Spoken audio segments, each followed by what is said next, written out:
Once again, and since the weekend, the Saudi woman, 18-year-old Rahaf Mohammed al-Qunun, has been in the news. She has been given refugee status by the United Nations, and it could now possibly get resettlement in Australia. Now, she arrived in Thailand from Kuwait. She's from Saudi Arabia after fleeing her family. She says they subjected her to physical and psychological abuse. They'd cut her hair. This happened after she decided to renounce Islam. She barricaded herself in a hotel room in Bangkok airport after she was stopped by immigration officials, and she said that she fears she'll be killed if she's forced to return. She was able to use social media as a way to get international concern, international campaign to help her, and now obviously looking to get herself taken to a safer country, either America, Canada, Australia or the UK, where she could be free from her family. But extraordinarily yesterday, the BBC Asian network, one of the BBC's many publicly funded radio stations, debated the issue of her case. And this was the question they put out on Twitter.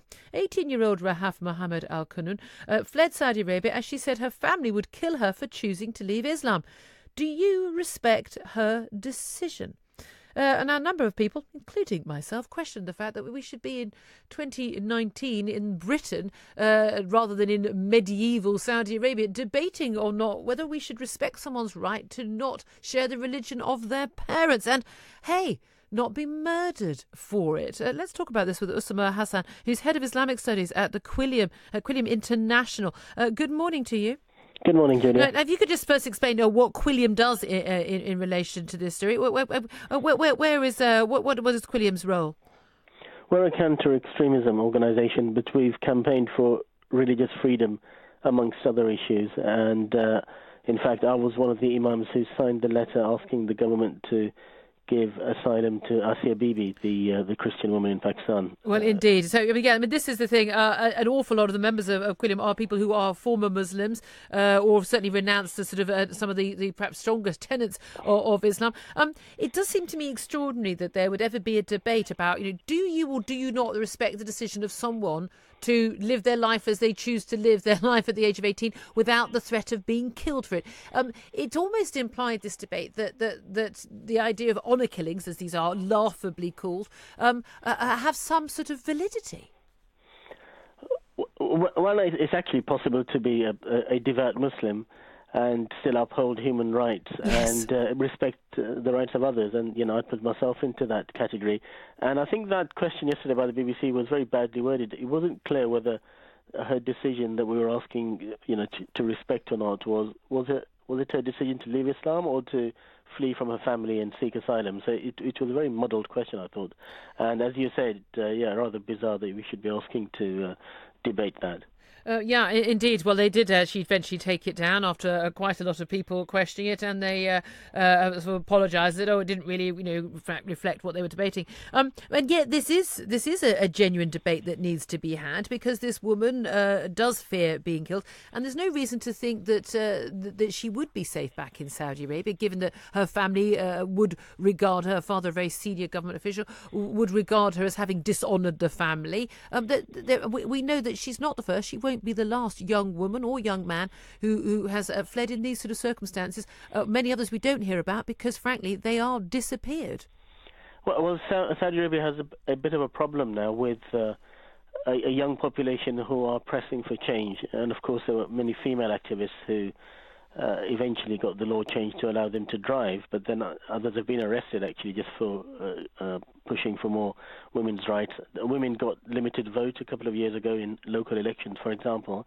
But it may interest your listeners to know that Saudi Arabia actually, apart from having programs to counter terrorism, also has a program and a centre to counter atheism, would you believe? Yeah. Because they're pretty much the same thing, aren't they? Well, yeah, and in fact, atheism can be prosecuted under the anti-terrorism laws. But it is because, obviously, Saudi Arabia is a very conservative Islamic absolute monarchy, a kingdom, and so the faith is kind of central to the official way that the country works. So that young Saudi men and women, some of whom are leaving the faith, is a bit of a challenge to the authorities, and they need to deal with that. I mean, they need to liberalise, open up, and allow freedom of faith, allow young Saudis and older Saudis to be who they want to no be. expectation. And you shouldn't really challenge them. No expectation that's going to happen anytime soon. But we do know the Australian government now, they've referred the case of this young Saudi girl to their officials, and it's very likely she may well be offered refugee status. But again, we had the case, as you mentioned, Asia Bibi, the Pakistani woman who was freed from jail but faced death threats. Her family, her lawyer even facing death threats, and she had actually been sentenced for execution simply for renouncing Islam. Just extraordinary that this should be happening in this day and age. But do we know where Asia Bibi actually is? There was some reports around November that she had left Pakistan. But do we know where she is now? Is she in a safe place? As far as we know, she's still in Pakistan. Actually, those reports seem to have been incorrect. It would have been very difficult for her to leave at the time. She is in Pakistan, but being closely monitored, and also, there are arrangements for her security by the police. But members of her family have been hiding or moving from one place to another.